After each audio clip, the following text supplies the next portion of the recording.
Olá, mulheres de joelhos! Estamos aqui para mais um vídeo. Hoje nós vamos falar de João 5, isso mesmo. Esse capítulo lindo que já começa com uma cura maravilhosa e que tem muito para falar ao meu e ao seu coração. Vamos lá? Antes de iniciarmos aqui o texto de João 5, eu quero te convidar para ser uma mulher de joelhos. Aqui na nossa descrição tem o link que você clicando lá, você já entra para fazer parte do nosso grupo, aonde uma das nossas princesas vai entrar em contato com você, pedir seus dados, querer te conhecer um pouquinho melhor. E você também vai poder receber todos os dias uma palavra de Deus para o seu coração.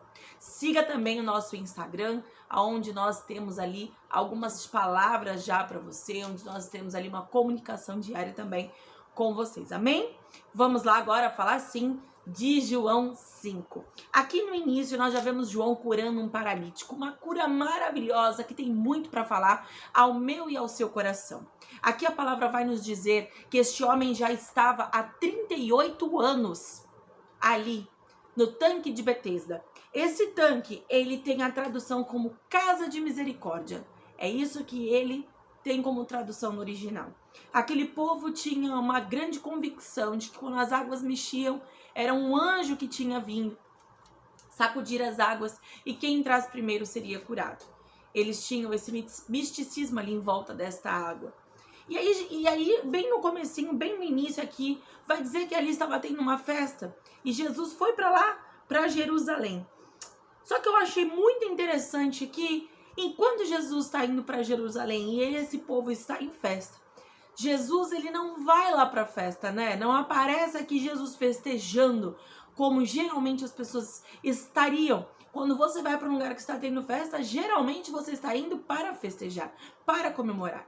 Jesus não. Jesus vai para um lugar chamado Casa de Misericórdia, aonde ali, se nós vamos ler aqui, ó, está dizendo o seguinte, no versículo 3, perto das entradas estavam deitados muitos doentes, cegos, aleijados, paralíticos. Era um lugar que estava infestado de pessoas doentes, talvez pessoas cheias de pecado. É neste lugar, é para este povo que Jesus tinha vindo. Então, total sentido de que enquanto muitos estejam festejando, o Senhor estava mais preocupado em cuidar de vidas, né? E quando nós vamos continuando a leitura aqui, nós vemos no versículo 6 dizendo assim, Jesus viu o homem. Eu acho isso lindo, porque em várias passagens, como por exemplo a mulher do fluxo de sangue, que nós já lemos sobre ela, esta mulher foi atrás do milagre dela. Ela fez com que Jesus descobrisse que ela existia. Esta pessoa aqui não. Este homem aqui não. Este homem, ele estava deitado. Ele estava sozinho, largado, abandonado. Ele não tinha recursos, ele não tinha família, ele não tinha ninguém. E como nós sabemos disso? Porque ele mesmo disse. E Jesus o viu. Às vezes, queridos, nós estamos tão profundamente abalados, machucados, feridos, que nós nos sentimos desta maneira. Quando Jesus faz a pergunta que vale R$1 milhão para ele, você quer ser curado? E aqui abra um parênteses para dizer que esta pergunta não é uma pergunta qualquer, não é uma pergunta que só esperava um sim ou não, era uma pergunta que ela já havia dentro dela embutida uma promessa de cumprimento, de acordo com aquilo que aquele homem queria. Mas Jesus, nesse caso aqui, ele nem buscou fé, porque ele não encontra fé neste homem.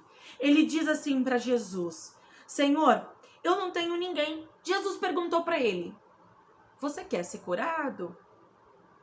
E ele, de vez responder sim ou não, ele responde, mas eu não tenho ninguém para me pôr no tanque quando a água se mexe. Em algumas traduções vai dizer, sim, mas, esse mas é uma condição, ou seja, eu estou numa condicional de não poder ser curado porque não tenho ninguém. Talvez você hoje esteja se sentindo assim, uma ferida emocional, algo que está doendo lá dentro do seu peito. e você está dizendo, mas eu não tenho condições. Eu não consigo nem admitir que eu tenho, e porque eu não admito, eu não consigo identificar. E se eu não consigo identificar, eu também não consigo nem perdoar e nem entregar para Jesus. Mas eu quero te dizer nessa hora, eu quero te incentivar nessa hora. Se há dentro de você alguma tristeza, talvez uma tristeza que você nem saiba explicar, eu quero te dizer nesta hora, sonde o teu coração. Sonde o teu coração, peça para o Senhor te revelar e te mostrar o que é de ferida que tem lá dentro, que você precisa admitir, identificar, liberar perdão e entregar nas mãos do Senhor. Porque assim você será livre. Amém? E quando nós continuamos esta leitura aqui, eu quero te dizer o seguinte: este homem, ele não tinha condição, ele não tinha recurso, ele não tinha pessoas. E quando nós nos encontramos assim, quando nós precisamos fazer algo onde nós não temos recursos, nós não temos condições, nós não temos nada, e talvez você também esteja assim hoje, eu quero dizer para você, é uma candidata maravilhosa para o milagre do Senhor. Se você se encontra assim, sem recurso, precisando fazer algo, ser liberta de algo, ou qualquer coisa que dependa de você, e você diz, eu não posso, eu não consigo, eu não tenho recursos, eu quero te dizer que você é uma candidata maravilhosa para receber o milagre do Senhor. Amém? Quando nós podemos fazer algo, nós podemos fazer com a força do nosso braço, nós não precisamos do Senhor, nós vamos lá e resolvemos. Quando o Senhor chegar para ressuscitar Lázaro, ele sabia que aquele povo podia retirar a pedra, mas aquele povo não podia ressuscitá-lo. Aquele povo não podia dar ordem, Lázaro, para fora, mas ele podia. Eu quero te encorajar neste momento, eu quero te trazer uma palavra de ânimo para a sua vida. Se você se encontra como este paralítico, talvez até espiritualmente como ele, eu quero te dizer, hoje é o dia do seu milagre. Amém? E se você conhece alguém que está assim, também te encorajo a ser uma missionária, um missionário na vida desta pessoa, um evangelista. Envia. Clica aqui no compartilhar e envia este link para a pessoa que está precisando ouvir essa palavra. Essa pessoa mesmo que veio aí na sua cabeça, no seu coração. Amém? Então, Jesus foi lá, ressuscitou. Jesus foi lá e curou e disse para ele, levante-se, pegue sua cama e ande. Levante-se, creia, movimente-se. Quando ele dá uma ordem para um homem que está 38 anos deitado e diz levante-se, ele está dizendo, você crê? Então se mexa.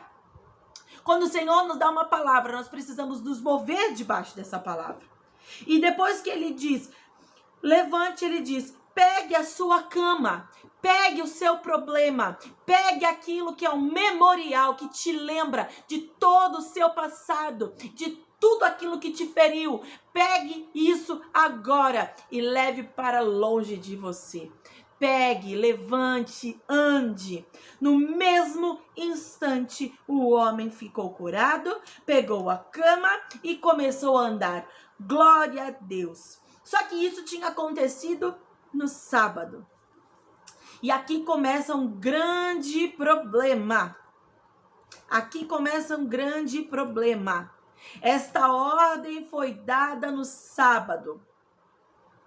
Esta ordem que era impossível de se acontecer aos olhos humanos, por causa de uma palavra de Jesus, torna o impossível possível, mas ela foi dada no sábado. Aquele povo daquela cultura cria que no sábado não se podia curar. Jesus, ele não veio para dizer para eles que o sábado ia brigar. Não era essa a questão. A questão é que o sábado foi criado para o homem e não o homem para o sábado. Estes homens judeus, esses homens fariseus, estes homens mestres da lei, eles criaram tantas coisas, tantas leis ao entorno do sábado, que o sábado, que era para ser um dia de leveza, de descanso, de adoração ao Senhor, passou a ser um dia pesado, cheio de leis, cheio de costumes, de pode ou de não pode.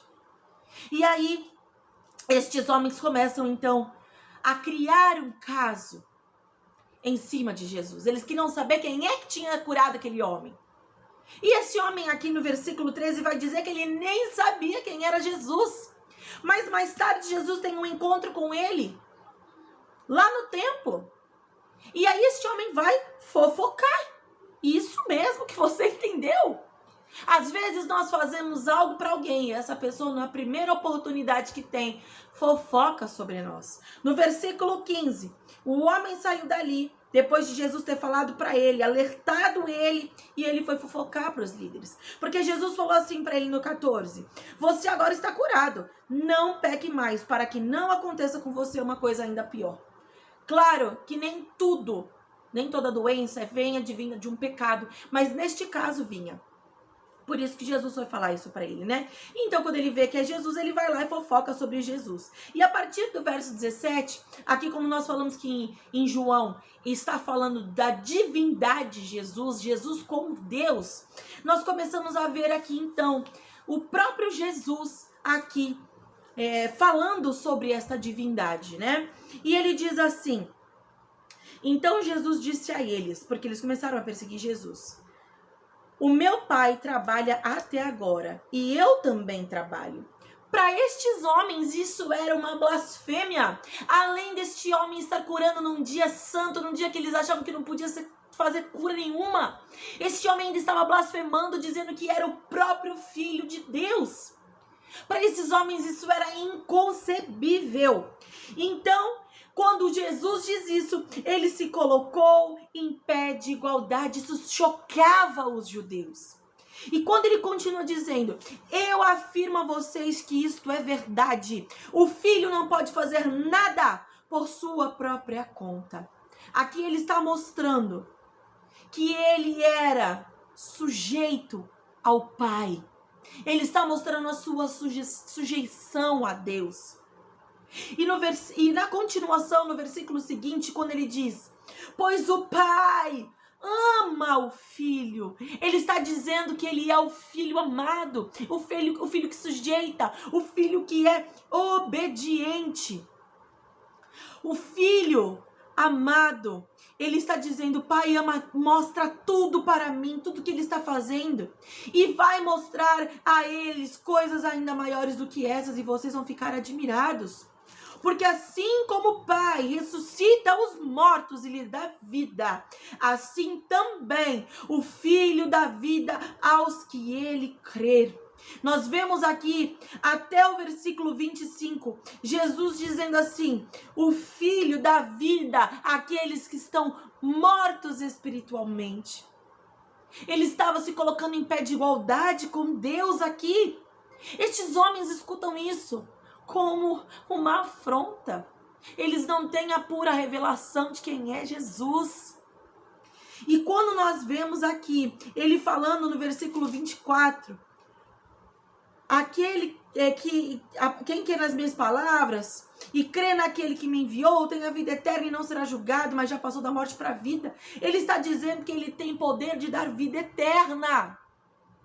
É um poder que para os judeus isso era só competente a Deus, mas eles não conseguiam olhar Jesus como Deus.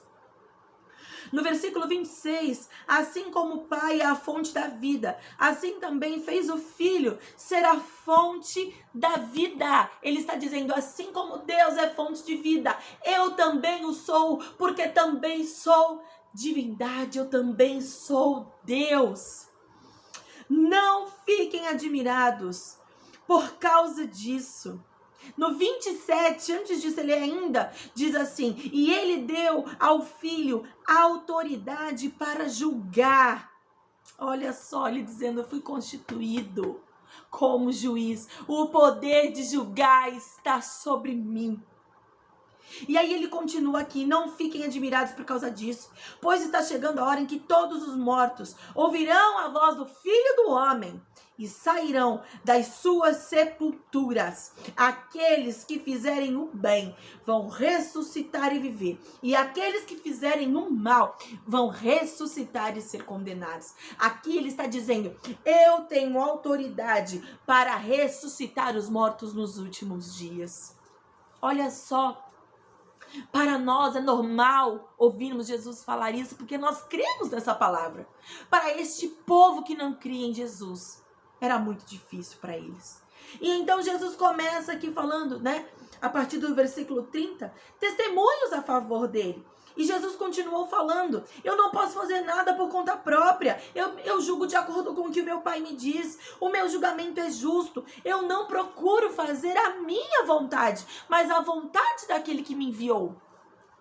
Se eu dou testemunho a favor de mim mesmo, então eu digo que nada do que eu digo tem valor, mas existem outras testemunhas a meu favor. E aqui ele começa então depois a falar nos próximos versículos de testemunhos que João Batista deu sobre ele, através do que João Batista pregou, através do que João Batista falou. Ele está dizendo também de testemunhos sobre as suas obras, sobre as curas, os milagres e as maravilhas que ele já estava fazendo. Ele fala sobre as suas obras aqui. E ele diz, o próprio Pai testemunha de mim.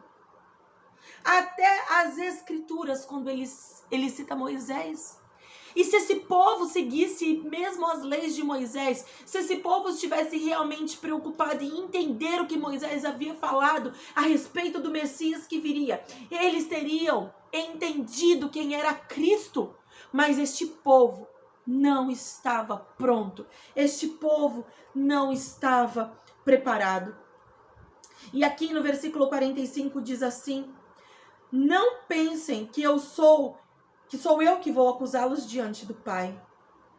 Quem vai acusá-los é Moisés. Como dizer para eles: se vocês não querem viver debaixo de mim, só a graça, vocês vão ser acusados, vocês vão ser olhados, vocês vão ser acusados debaixo da lei.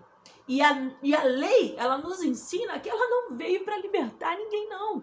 A lei, ela veio justamente para nos direcionar quanto ao pecado. A lei, ela nos acusa, ela nos traz peso. O que nos traz leveza é Cristo Jesus, é a sua graça, é a sua salvação, é tudo aquilo que está disponível no nome de Cristo para mim e para você. Tudo isso que Cristo fez, todas as suas obras, todas as suas maravilhas, continuam valendo para nós no dia de hoje. Sabe por quê? Porque Ele é a autoridade máxima, o nome sobre todos os nomes, o homem que tem todo o poder sobre a terra, sobre o céu, sobre principado, sobre potestade. E tudo que estava sobre ele já de autoridade, ele conferiu a nós. A sua palavra nos mostra isso. A sua palavra nos mostra que ele entregou a nós poder e autoridade através do nome dele nesta terra, para podermos fazer os mesmos feitos ou ainda maiores.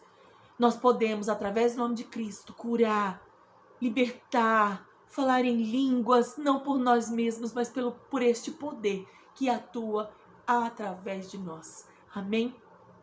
Eu espero que esta revelação enche o seu coração de alegria em nome de Jesus. Eu desejo que o Senhor te abençoe e te guarde, que Ele faça resplandecer sobre ti a sua glória, o seu rosto, que a sua graça esteja contigo, que o seu favor esteja sobre a sua vida, em nome de Jesus. E até o nosso próximo vídeo. Um beijo, Deus abençoe.